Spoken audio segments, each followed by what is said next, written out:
दोस्तों, कथा प्रसंग यूट्यूब चैनल पर आपका स्वागत है।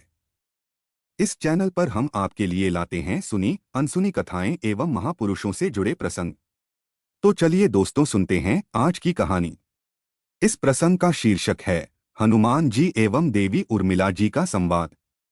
राम रावण संग्राम में मेघनाद से भीषण युद्ध करते हुए जब लक्ष्मण को शक्ति लग जाती है और हनुमान जी उनके लिए संजीवनी का पहाड़ लेकर लौट रहे होते हैं, तो बीच में अयोध्या में भरत जी उन्हें राक्षस समझकर बाण मारते हैं और हनुमान जी गिर जाते हैं। तब हनुमान जी सारा वृत्तांत सुनाते हैं कि सीता जी को रावण ले गया, लक्ष्मण जी को शक्ति बाण लगा है और वे प्रभु की गोद में मूर्छित हैं। लक्ष्मण जी के प्राण संकट में हैं, इसलिए मैं प्रभु के आशीर्वाद एवं आज्ञा से हिमालय पर्वत से लक्ष्मण जी के लिए संजीवनी औषधि लेकर जा रहा हूँ।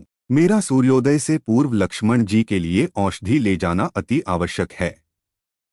यह सुनते ही कौशल्या जी कहती हैं कि राम को कहना कि लक्ष्मण के बिना अयोध्या में पैर भी मत रखना, राम वन में ही रहे। माता सुमित्रा कहती हैं कि राम से कहना कि कोई बात नहीं, अभी शत्रुघ्न है, मैं उसे भेज दूंगी। मेरे दोनों पुत्र राम सेवा के लिए ही तो जन्मे हैं। माताओं का प्रेम देखकर हनुमान जी की आंखों से अश्रुधारा बह रही थी, परंतु जब उन्होंने उर्मिला जी को देखा तो सोचने लगे कि यह क्यों एकदम शांत और प्रसन्न खड़ी हैं। क्या इन्हें अपनी पति के प्राणों की कोई चिंता नहीं? हनुमान जी पूछते हैं, देवी, आपकी प्रसन्नता का कारण क्या है? आपके पति के प्राण संकट में हैं।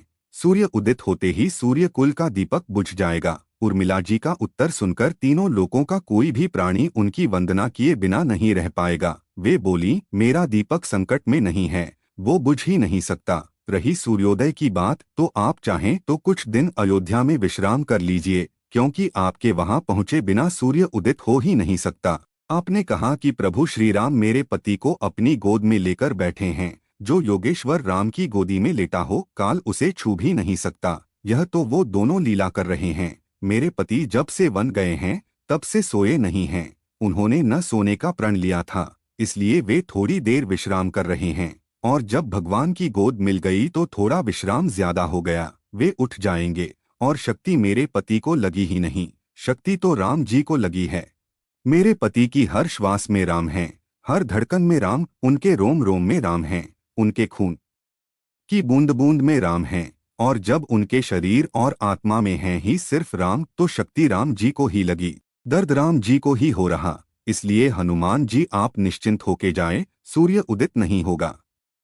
राम राज्य की नींव जनक की बेटियां ही थीं, कभी सीता तो कभी उर्मिला। भगवान राम ने तो केवल राम राज्य का कलश स्थापित किया, परंतु वास्तव में राम राज्य इन सबके प्रेम, त्याग, समर्पण, बलिदान से ही आया।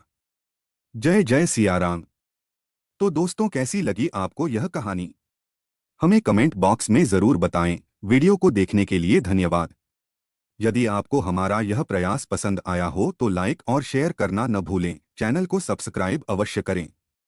तो दोस्तों, मिलते हैं अगले वीडियो में। तब तक के लिए जय हिंद, जय भारत।